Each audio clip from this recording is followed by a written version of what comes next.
بسم الله الرحمن الرحيم وبه نستعين. اللهم صل وسلم وبارك على سيدنا محمد عليه افضل الصلاه والسلام. حبايبي الغاليين عاملين ايه؟ يا رب اتمنى تكونوا بخير واحسن حال.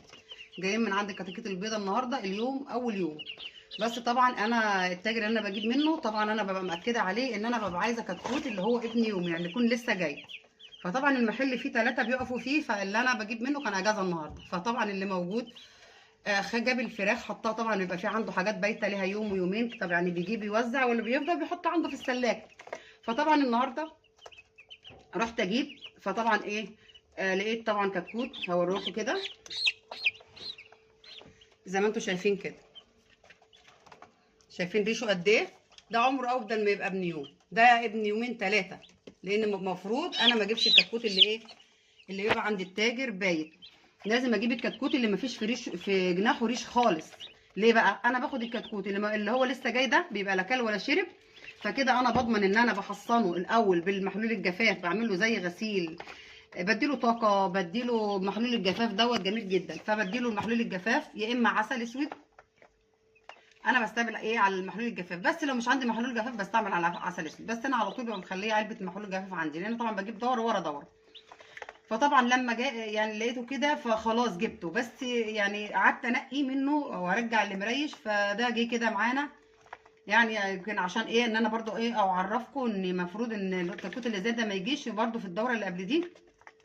حصل معايا كده، بس يبقى ايه الواحد رايح مشوار وطريق وكده ومواصلات، وبيبقى امر واقع خلاص. انت هتروحي بقى وترجعي، فبتضطري ان انت تجيبي، بيبقى حاطط ده على ده. فطبعا عشان تقعدي تنقي مش بيخليكي برضو تنقي او ترجعي او كده. فالافضل ان انت تجيبي كتكوت ابن يوم. عشان ابن يوم انت بتاخديه بقى ما يكونش شرب، لان هو حطه في الثلاجه شرب، وحطه طبعا في تدفئه. تيجي انت بقى تخرجيه في الهواء لان جايين بينهم مواصلات، وتيجي بعد كده تجيبيه، بتبقى كده ايه مشكله في الكتكوت. ما بيحولش معاكي وبيتعب زي الدوره اللي قبل كده. بس جت في الاخر طبعا مع الحاجات اللي احنا عملناها معاهم ظبطت معانا الحمد لله والشكر لله. بتحطي محلول الجفاف ده مده ممكن من ساعتين ل8. بس الساعتين الاولانيين ما بتحطيش اكل، عشان تعمل ايه، تغسلي الامعاء بتاعه الفرخ وتنضفيها من اي حاجه، وتديهم طاقه بالمحلول دوت. وبعد كده بتحطي الاكل. طبعا دي تنبيهات ايه مهمه. تاني حاجه لازم تبقي مدفيه المكان 33 درجه في الاستقبال، وتبقي مشغله اللندا قبلها بفتره. انا حطاهم دول 20 كتكوت في متر، في نص متر في نص متر، عشان طبعا التدفئه اهم حاجه. الكتكوت هتدفيه هيبقى يومه بيومين. الكتكوت سقع ما بياكلش، لو حر كمان جامد ما بياكلش. فانت بتبقى عليكي على الكتكوت، تمسكي رجل الكتكوت، رجله دافيه، يبقى كده الكتكوت تمام. متنتشرين كده وبياكلوا كده خلاص مفيش مشكله، يبقى كده كتكوت ايه 100 فل و10. في حاجه برده تانية الواحد حابب يقول عليها، ان انت ما تحطيش الكتكوت تحت نشاره قليله، عشان طبعا الرطوبه دي حاجه. وبرده ما تحطيش كيس مشمع ولا تحطيش شكاره، لان ده برده كيس المشمع والنشاره بيعملوا زي عازل وبيعملوا حراره، بيخلوا الفرخ يسخن منك. غلط برده. يا اما تحطي نشاره، يا اما انا حاطه كرتونه كده، عشان طبعا الفرخ لما بيكون لسه جاي وكرتونه بتخروش تحت رجليه الفرخ بتنبت، فبيشوفوا زي ما انتم شايفين كده منتشر في قلب المكان، مفيش حاجه مقومه، مفيش حاجه ايه راكنه. تضمني ان انت من اول يوم هيبقى التحويل معاكي موجود، ان الفرخ هياكل ويشرب وهيحول معاكي باذن الله وبامرك يا رب. بس حبيبتي بقى، اصلي على الرسول عليه افضل الصلاه والسلام. بس ما تنسينيش حبيبتي الغاليه اللايك والاشتراك وكومنت حلو منك، عشان طبعا ان احنا ايه نستمر ونقدم لكم جديد ان شاء الله. لان طبعا احنا الواحد برضو بيصور وبيحاول التصوير برضو مش سهل، وانك تنزلي فيديو مش سهل. بس برضو الواحد بيلاقي ايه، بيحب ان ايه، يحس ان الفيديو اللي انزله يعني باللايكات وبالاشتراكات ان هو مهم، او ان الناس شافته، او يعني القناه تشتغل. لكن طبعا انت لو ما لقيتيش كده بتبقي قاسي، بيبقى عندك حق يعني يأس. وانا الواحد بيبقى عايز يقدم رساله برضو. في ناس كتير ما تعرفش تربي، او في ناس بتبقى عايزه تربي. انا بصراحه بالامانه انا كتكوت الابيض بقى عندي اسهل تربيه بالكتكوت الابيض. وبالنسبه ان انا الكتكوت الابيض مش باكله علف صوفي. الناس اللي هتتابعني مرحله الفراخ دي، والناس اللي عايزه برضو تتابع، انا معايا دورات كتير على القناه ببدايل العلف. والله العظيم بصي بسم الله ما شاء الله اللهم بارك. بس هو العلف بيبقى معانا جزء، واحنا بنكمل بقيه بالبدايل بتجيب لنا اوزان والله العظيم اعلى من العلف. يعني الواحد يعني مش شكرانيه في نفسه، بس احنا طبعا دي مع الخبرات. انا طبعا ايه بربي ليا زمن، فانا يعني بتبقى خبره. احنا احنا مش طلعنا كده بقينا اساتذه، لا، كل واحد لازم اخطأ مره واثنين وثلاثه، بس احنا بنتعلم بقى من الاخطاء. كل ما بنربي الخطأ اللي احنا بيجي لنا ما بنحاول نتفاداه. فاحنا دلوقتي حاطين الكرتونه دي في البدايه كده، بس بعد كده هنشيلها ويبقى امه على النشاره ان شاء الله بامرك يا رب، يتمها على خير ان شاء الله الدوره دي. فاحنا طبعا بنقول ان احنا ايه مش اساتذه، احنا طبعا خدناها بالخبره، ان انت ربيتي مره واثنين وثلاثه. مش هقول لك اخطأنا في دورات، ممكن دوره اتنين تلاته اخطأنا فيها واتخذلنا فيها، بس طبعا مع تجربتنا احنا بنتفادى كل حاجه، وبنقدر نتعامل مع الفرخ الابيض بالطريقه اللي احنا نوصل بيها باعلى اوزان. والناس اللي عايزه تتابع معانا على عيننا وراسنا، والناس اللي هي متابعانا برضو شافت احنا عملنا ايه، والناس اللي عايزه تشوف فيديوهاتنا القديمه وتربيتنا للفراخ البيضاء وصلنا بيها بالاوزان ازاي، هتشوف الدورات اللي قبل كده، وممكن تتابع برضو معانا وتشوف ان شاء الله احنا بنربي ازاي والطريقه ازاي، وطريقه سهله وجميله جدا، بتوفري نسبه علف كبيره، بتوفري كمان ان انت بتاخدي طعم حاجه بلدي. يعني انت وانا ذابحه الفراخ جلدهم مش الجلد الابيض اللي هو بتاع الفراخ البيضاء، لا، الجلد اللي هو مدي لون الفراخ البلدي، والطعم نفس الحوار. بتيجي بقى تاخدي من الفرخ بانيه، بتاخدي منه، بتشكلي من الفرخ كل حاجه.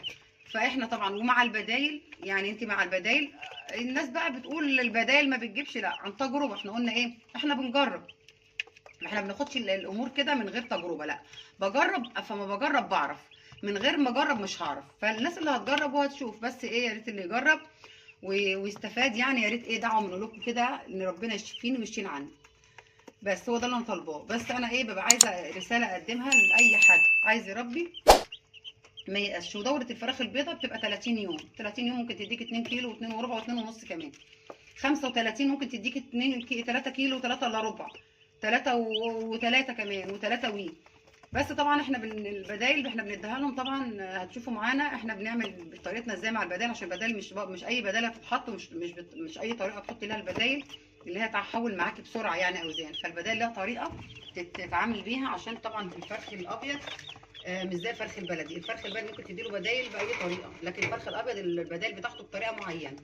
فبسم الله ما شاء الله. طبعا انتوا شايفين لما احنا كانوا منتشرين، عشان طبعا احنا كنا مقفلين عليهم، احنا عشان التصوير طبعا ابتدوا ايه يتجمعوا تحت اللنده، لان الفرخ الابيض بيحتاج الايه الحراره 33 في الاول 10 ايام، اول 10 ايام. وبعد كده انت بتقللي بقى الحراره تدريجيا، كل 4 ايام بتقللي درجه، كل 4 ايام بتقللي درجه لغايه ما توصلي ل 26 في النهايه في العمر كده. مفيش اي مشكله، الفرخ الابيض وبيحول معاكي.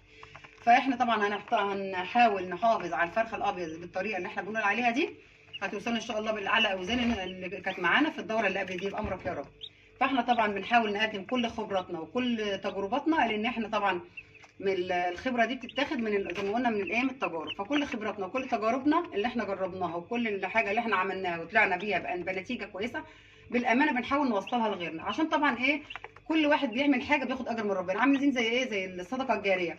انت تبع الصدقه الجاريه، حد عمل حاجه حط كولدير، حط حاجه صدقه جاريه بتحطيها برضو. انت لو اديتي معلومه لحد ديك صدقه جاريه برضو، ان انت غير ان في ناس بتبقى عايزه تستفاد، وفي ناس بتتصل بيا بتبقى عايزه مثلا عندها مشكله، عندها حاجه تقدري ان انت ايه برضو تحلها لها، فبتبقى برضو انت ليكي اجر عند ربنا. واحنا برضو اي حد عايز مننا اي حاجه، سؤال، اي استفسار بالنسبه للتربيه، برضو احنا ايه تحت امركم. احنا طبعا بنربي الابيض وبنربي البلدي وبنربي البط.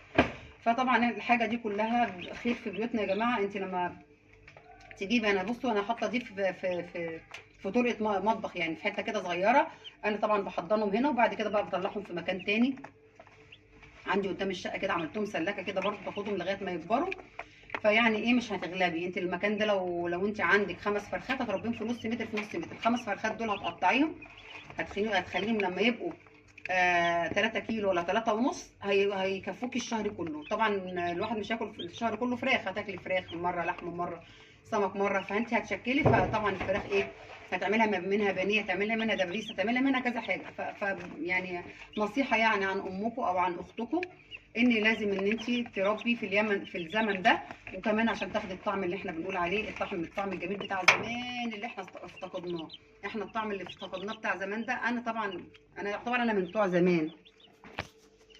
انا طبعا من بتوع زمان، يعني انا لما اربي ليا 30 سنه ولا 40 سنه، 40 سنه في التربيه، فانا ايه، لازم هبقى عندي خبره، ولازم هبقى عندي ببقى عايزه الطعم بتاع زمان اللي انا كنت باكله ايام والدتي. وانا طبعا بربي برضو، لان انا عايزه طعم زمان، وبربي لاولادي برضو. زي ما انتم شايفين بسم الله ما شاء الله، الفرخ طالما يا جماعه دفيان، زي ما انتم شايفين كده، هو يعني مش محتاج حاجه. بس انتوا لو مش هت يعني تعرفي ان انت الفرخ دفيان ولا حران ولا مش مظبوط، فيا ريت في التمنومتر تجيبيه. التمنومتر برده مش غالي، ب 20 جنيه، هيبين لك درجه الحراره. احنا جايبين تمنومتر اهو، ده هيبين لك درجه الحراره. الترمومتر اهو يا جماعه، بيبان لك درجه الحراره. فانت كده لو انت مش عارفه تربي، يعني عشان طبعا التربيه قلنا بتيجي من الخبره. اللي عنده خبره بيبقى عارف الكتكوت البردان من الكتكوت الحران، فبيبقى عنده خبره بيقدر يتصرف معاه. لكن الناس اللي هتبقى مستجده او لسه مبتدئه، ممكن تجيب ميزان الحراره ب 20 جنيه، مش مكلف. بس هيعرفك بقى درجه الحراره المناسبه، لان طبعا بنستقبل على 33، وزي ما قلنا كل 4 ايام بنقل ايه درجه، لغايه ما بنوصل للدرجه الاسبوع اللي هو الاخير بقى، بتبقى درجه 26 و24 مناسبه قوي للفرخ. فبسم الله ما شاء الله، زي ما انتم شايفين الله اكبر، يعني كلوا وناموا، وحاجه جميله جدا وحاجه زي العسل. شجعوا وهاتوا وربوا، والله بيتكم هيتملي خير. بس ما تنسونيش بالله عليكم، بالله عليكم لايك والاشتراك وكومنت حلو منكم، واي سؤال اي استفسار تحت امركم. وان شاء الله هنتابع مع بعض يوم بيوم. واقول لكم حبايبي الغاليين اشوفكم على خير، اتمنى لكم السعاده والخير، والسلام عليكم ورحمه الله وبركاته.